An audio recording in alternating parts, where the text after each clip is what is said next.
जय हिंद दोस्तों, मेरा नाम अनुज है। अध्ययन विथ अनुज ऑफिशियल चैनल पर आप सभी लोगों का स्वागत है। दोस्तों, आज महाशिवरात्रि का पावन पर्व है। मेरी तरफ से महाशिवरात्रि की आप लोगों को ढेर सारी शुभकामनाएं। भगवान शिव आपको और आपके परिवार को हमेशा सुखी रखें, समृद्धि प्रदान करें, जिससे आप लोग हमेशा तरक्की करते रहें। और इसी तरह जो है मैं आप लोगों के लिए वीडियो बना करके लाता रहूँगा। आज के वीडियो में मैं फिर से आपके लिए 20 अति महत्वपूर्ण जीके के प्रश्न लेकर के आया हूँ। बहुत ही महत्वपूर्ण प्रश्न है, ध्यान से देखिएगा। आइए शुरू करते हैं। पहला प्रश्न है दोस्तों, किसने गुरिल्ला युद्ध के तरीकों की शुरुआत की थी? तो दोस्तों, ऑप्शन इसमें ए वाला सही हो, सी वाला सही होगा, शिवाजी। छत्रपति शिवाजी महाराज ने जो है गुरिल्ला पद्धति, जिसे अंग्रेजी में हम लोग जो है गुरिल्ला वारफेयर मेथड्स कहते हैं, की शुरुआत की थी। गुरिल्ला शब्द दोस्तों स्पेनिश वर्ड है जिसका अर्थ होता है छापा मार। छापा मार युद्ध तकनीकी की शुरुआत जो है शिवाजी महाराज ने की थी। ऑप्शन सी वाला सही होगा। दूसरा प्रश्न है, भारत के राष्ट्रपति को भारत के संविधान के किस अनुच्छेद के तहत क्षमा करने का अधिकार प्राप्त है? दोस्तों, संविधान के अनुच्छेद 72 के अंतर्गत राष्ट्रपति को अपराध के लिए दोषी ठहराए गए किसी व्यक्ति के दंड को क्षमा करने, उसका पर विलंबन, परिहार, लघुकरण तथा विराम की शक्ति प्राप्त करता है। राष्ट्रपति की यह न्यायिक शक्ति दोस्तों संघीय विषयों से संबंधित है। ऑप्शन आपका बी वाला सही होगा। ऑप्शन बी, अनुच्छेद 72। यदि राज्य के संबंध में देखें तो अनुच्छेद 161 के तहत राज्य संबंधी जो विधियां हैं उनमें क्षमादान की शक्ति राज्यपाल को प्राप्त है।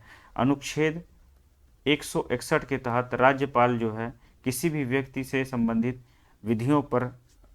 विषयों पर जो है क्षमादान की शक्ति प्राप्त करते हैं। नेक्स्ट क्वेश्चन पर आते हैं। तीसरा प्रश्न है, निम्नलिखित में से कौन सी नदी प्रायद्वीपीय भारत की सबसे लंबी नदी है? प्रायद्वीपीय भारत की दोस्तों सबसे लंबी नदी गोदावरी है। ऑप्शन आपका बी वाला सही होगा। यह महाराष्ट्र के त्र्यंबकेश्वर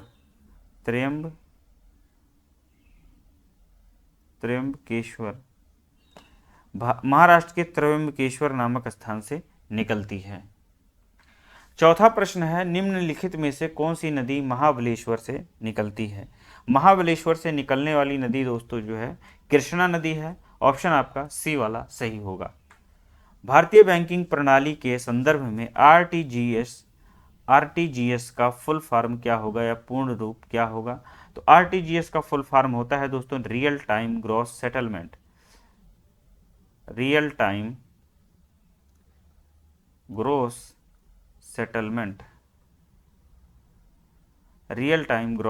सेटलमेंट दोस्तों, यह जो है एक प्रकार की डिजिटल पेमेंट व्यवस्था होती है जिनमें लोग डिजिटली जो है पैसे का लेन देन करते हैं, पैसे को ट्रांसफ़र करते हैं।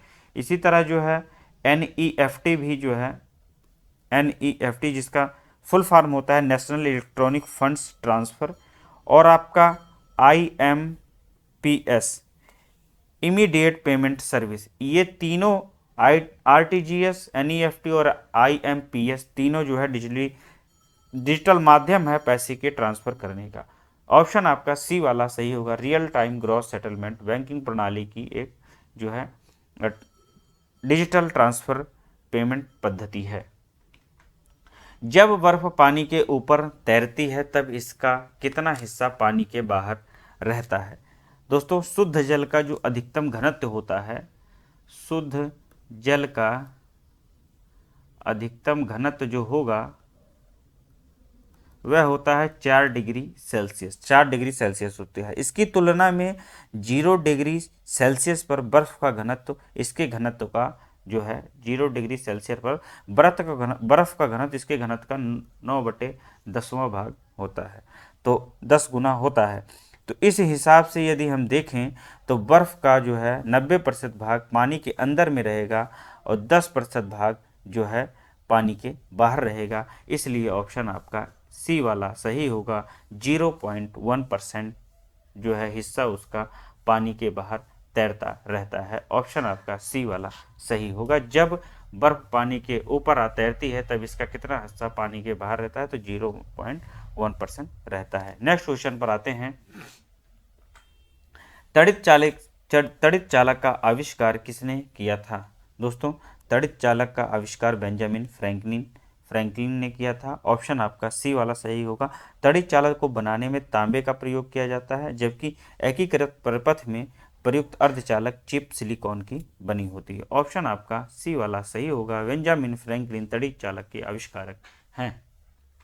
8वां प्रश्न है दोस्तों, यहाँ पर मेडुला होना चाहिए था, भूल से जो है मुझसे लिख उठा है मेडुला। मेडुला ओब्लोंगेटा किस अंग से संबंधित है? तो मेडुला ओब्लोंगेटा मस्तिष्क का एक भाग होता है। यह पश्च मस्तिष्क में सेरिबेलम के सामने अवस्थित रहता है। मेडुला ओब्लोंगेटा दोस्तों शरीर की अनैच्छिक कार्यों को नियंत्रित करता है, जैसे हृदय, श्वसन, रक्तचाप और छींकना। इन्हें नियंत्रित करने का जो पश्च मस्तिष्क का भाग मेडुला ओब्लोंगेटा है, इसका है। तो यह ऑप्शन जो है आपका बी वाला सही होगा, ब्रेन या मस्तिष्क। बिहू किस राज्य का लोक नृत्य है? बिहू असम का लोक नृत्य है दोस्तों, जो खुशी के अवसर पर बिहू त्यौहार के उपलक्ष्य में जो है युवा, पुरुषों और महिलाओं द्वारा मनाया जाता है। बिहू लोक नृत्य जो है डांस है, और बिहू त्यौहार पर जो है यह किसके द्वारा किया जाता है? युवा, पुरुषों और महिलाओं द्वारा किया जाता है। ऑप्शन आपका ए वाला सही होगा। महाराष्ट्र का जो लोक नृत्य है वह है लावनी, बहुत बार एग्जाम में पूछा गया है। ओडिशा का है दोस्तों ओडिसी, और उत्तराखंड का दोस्तों है चोलिया। कहीं कहीं आपको चोलिया या चोलिया लिखा हुआ मिलेगा, याद रखिएगा इसको। साहित्य अकादमी पुरस्कार किस वर्ष प्रारंभ किया गया था? साहित्य अकादमी पुरस्कार दोस्तों 1954 में देने प्रारंभ हुए थे। भारतीय संविधान की 8वीं अनुसूची में जितनी भाषाएं हैं, अर्थात 22 भाषाएं हैं, उनको लेकर के प्लस राजस्थानी भाषा और अंग्रेजी भाषा, इस तरह जो है 24 भाषाओं को साहित्य अकादमी पुरस्कार प्रदान किए जाते हैं। ऑप्शन आपका बी वाला सही होगा, 1954 में। मर्चेंट डिस्काउंट दर का अर्थ क्या होता है? मर्चेंट डिस्काउंट का अर्थ होता है दोस्तों डेबिट और क्रेडिट कार्ड द्वारा लेन देन पर भुगतान प्रसंस्करण सेवाओं के लिए व्यापारी से ली गई शुल्क दर को ही जो है हम लोग मर्चेंट डिस्काउंट कहते हैं। डेबिट या क्रेडिट कार्ड द्वारा लेन देन पर भुगतान प्रसंस्करण सेवाओं के लिए व्यापारी से ली गई शुल्क दर जो है मर्चेंट डिस्काउंट कहलाती है। ऑप्शन आपका बी वाला सही होगा। भारत का तोता के नाम से किसे जाना जाता है? भारत का तोता के नाम से हम लोग किसे जानते हैं? तो भारत का तोता जो है तूतीय हिंद अमीर खुसरो को कहा जाता है। इन्होंने ही खड़ी बोली को प्रारंभ किया था। खड़ी बोली को प्रारंभ करने वाले कवि कौन हैं? तो खड़ी बोली को प्रारंभ करने वाले कवि अमीर खुसरो हैं। ऑप्शन आपका बी सही होगा, इन्हें तूतीय हिंद कहा जाता है। एलिफेंटा की गुफाएं किस शहर में स्थित हैं? दोस्तों एलिफेंटा की गुफाएं जो है मुंबई में स्थित हैं, मुंबई शहर में। ऑप्शन आपका डी वाला सही होगा। एलिफेंटा की गुफाएं दोस्तों मुंबई शहर में स्थित हैं। यह गुफाएं पहाड़ियों को काट करके बनाई गई थी। दक्षिण भारतीय मूर्तिकला से ये पहाड़ियाँ प्रेरित हैं। इसका नाम जो है पुराना नाम धारापुरी है। और दोस्तों इसकी खासियत यह है कि इनमें जो है जो इनके पत्थर हैं उनमें हाथी की आकृतियां बनी हुई है। पत्थरों को काट करके हाथी की आकृतियां बनी हुई है, इसलिए जो है पुर्तगालियों ने इसका नाम एलिफेंटा दे दिया था। 1987 में यूनेस्को द्वारा एलिफेंटा गुफाओं को विश्व धरोहर के रूप में घोषित किया है। ऑप्शन आपका डी वाला सही होगा। एलिफेंटा की गुफाएं मुंबई शहर में स्थित हैं। 14 नंबर का प्रश्न है आपका, भारतीय संविधान में निहित शक्तियों का सिद्धांत किस संविधान से लिया गया है? दोस्तों भारतीय संविधान में निहित शक्तियों का सिद्धांत कनाडा के संविधान से लिया गया है। ऑप्शन आपका बी वाला सही होगा, कनाडाई संविधान से जो है लिया गया। दोस्तों कनाडा के संविधान से जो अन्य विषय लिए गए हैं उनमें से संघात्मक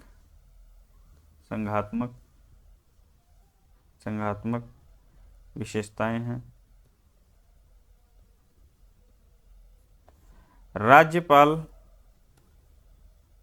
राज्यपाल की नियुक्ति विषयक प्रक्रिया है, नियुक्ति विषयक प्रक्रिया प्रक्रिया भी यहीं से ली गई है। संघ एवं राज्य के बीच शक्तियों का विभाजन, संघ एवं राज्य के बीच शक्तियों का विभाजन भी जो है कनाडा के संविधान से लिया गया है। ऑप्शन आपका बी वाला सही होगा कि भारतीय संविधान में निहित शक्तियों का सिद्धांत कनाडा के संविधान से लिया गया है। 15वां प्रश्न है, निम्नलिखित में से किस राज्य में पंचायती राज प्रणाली व्यवस्था विद्यमान है? बलवंत राय मेहता समिति की सिफारिश के आधार पर, बलवंत राय मेहता समिति की सिफारिश के आधार पर दोस्तों पंचायती राज व्यवस्था पूरे देश में लागू की गई।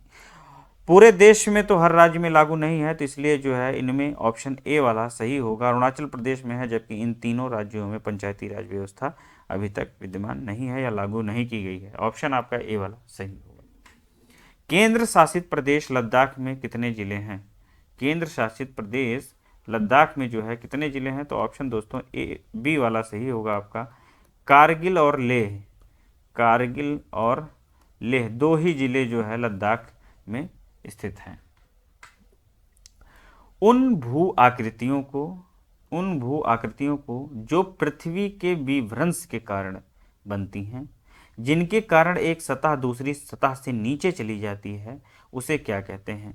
ऐसी जो है जमीन जो पृथ्वी के विभ्रंश के कारण बनती है, तो उसमें एक जमीन ऊपर उठ जाएगी और एक जमीन नीचे चली जाएगी, उसे जो है हम लोग क्या कहते हैं? तो दोस्तों ऑप्शन इसमें बी सी वाला सही होगा, बी आकार की घाटी। नहीं दोस्तों, रिफ्ट घाटी, विभ्रंश घाटी कहलाती है। रिफ्ट घाटी, रिफ्ट वैली या विभ्रंश घाटी कहलाती है।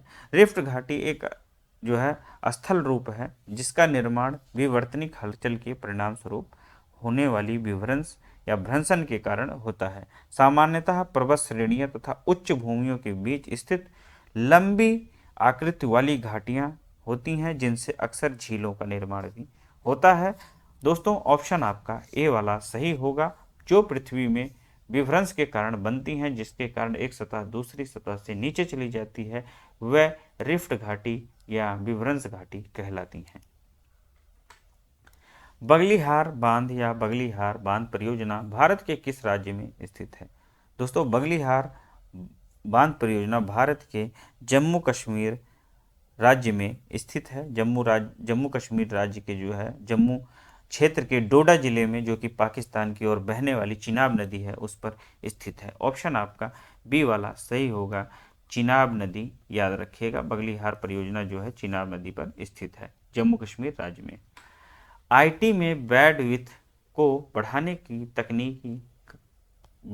लिए किस तकनीकी का प्रयोग किया जाता है? तो आईटी में बैंडविड्थ को बढ़ाने के लिए जिस तकनीकी का प्रयोग करते हैं उसे हम लोग जो है इंटरलीविंग कहते हैं। Interleaving, memory interleaving. ऑप्शन आपका बी वाला सही होगा। निम्नलिखित में से कौन सा एक यौगिक नहीं है? निम्नलिखित में से कौन सा एक यौगिक नहीं है? तो दोस्तों इनमें से जो यौगिक हैं उनमें कार्बन मोनोऑक्साइड है, जिसे हम लोग जो है CO से इसका संकेत है, और उसके बाद में सोडियम क्लोराइड NaCl, वाटर है H2O, जबकि आपका जो है Fe अर्थात आयरन जो है आपका रासायनिक तत्व तो है, लेकिन ये आपका यौगिक नहीं है, और बाकी तीनों जो है आपके यौगिक हैं। आयरन आपका यौगिक नहीं है। ऑप्शन आपका बी वाला सही होगा। दोस्तों इन 20 क्वेश्चंस को आप लोग पुनः पढ़ लीजिएगा, याद कर लीजिएगा। इसी तरह मैं अगला वीडियो लेकर के आऊँगा आपके लिए, जो है उसमें भी 20 क्वेश्चन होंगे, बहुत ही महत्वपूर्ण क्वेश्चन होंगे। मिलते हैं अगले वीडियो में, तब तक के लिए जय हिंद।